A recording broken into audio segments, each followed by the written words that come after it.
จะตำมะฮุงกินก่อนถ้าตำเผ็ดเราค่อยจะตำให้กินถ้าตำบ่เผ็ดผมบ่ตำคนคำหูจากเมืองคำหูจากเมืองไทย เมืองไทยโบกะหูอยู่เห็นอยู่ในทีวีหูไพ่ก็เข้าไปห้าบ่ได้เห็นยัง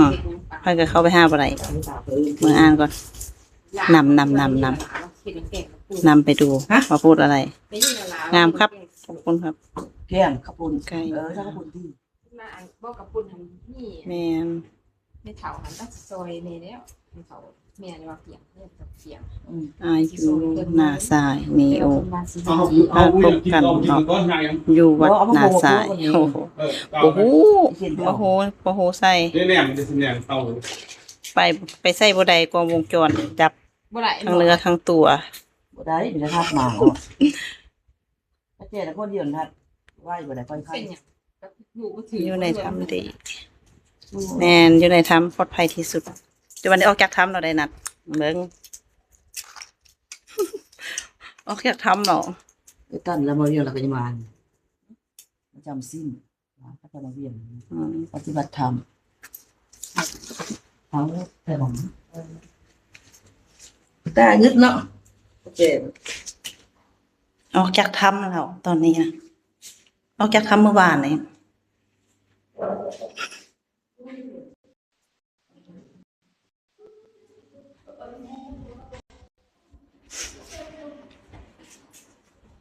ออกจากทำว่าจะมาเที่ยวห้างบัดสุดท้ายมันอยู่ทุ่งนาคือเก่ามันก็คือกันนั่นล่ะอยู่บ้านนอกกับอยู่ในเมืองก็คือกันนั่นล่ะออกมาแล้วก็อยู่ดีๆแน่ล่ะโดยขน้อยจะอยู่ดีๆอยู่ดีบ่อยู่ดีเขาก็เอามาปล่อยไว้หน้านี้นั้นทุ่งนานี่นั้นบ่ไปอ่ะ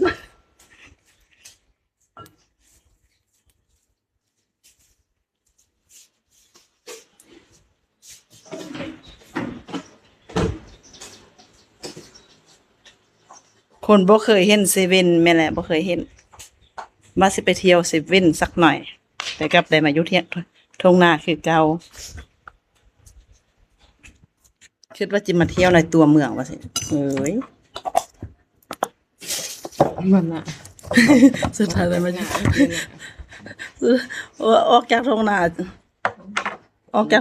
อยู่บ้านเพิ่นว่าจะมาเที่ยวในเมืองสุดท้ายมาอยู่ทุ่งนาคือเก่าคือหมดแดดใต้ขอบดงไปมาก็อยู่บนเก่าจะจิกวิกจอกลอกไล่ดีนะจิกวิกจอกลอกแค่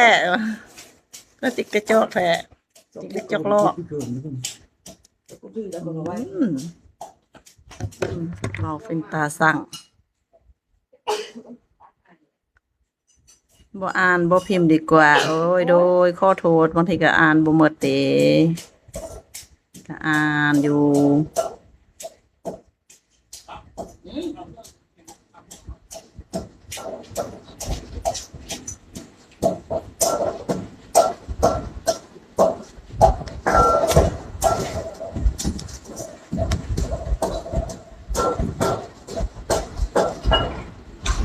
คน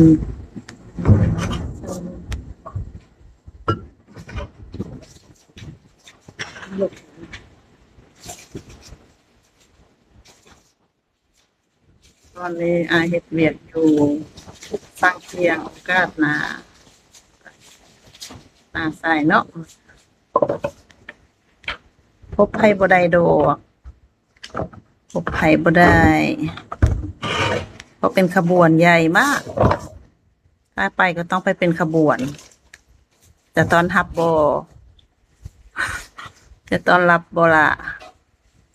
กินข้าวเที่ยงครับนี่เป็นหัวน้ำตาลไหมดีอยู่ก็ได้เอาหายวะดีรถเป็นหัวน้ำตาลโอ้ละซื้อมาแต่ไส้นั่นถ้ามันยังเป็นยังเกี่ยวยังกับโทรศัพท์บอกแน่ เบิ่งอย่างเดียว โดยตามใจเอาที่สบายใจครับ เข้ามาช่องนี้รัวๆสบายใจ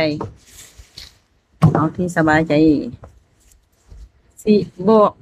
ผู้อื่นบ่ต้องไปซื้อธนา เป็นยังเกี่ยวยังกับโทรศัพท์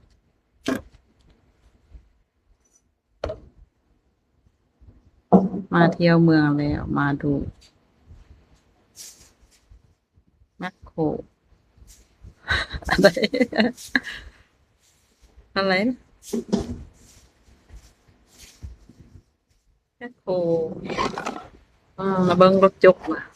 ตั้งเลยว่ะปานไว้ก็เอารถจกตามโอ้เย็นคักอ่ะทุ่งนาอู้กว้างมากเอ้ยแบตเตอรี่เสมอแล้วบละลายแล้ว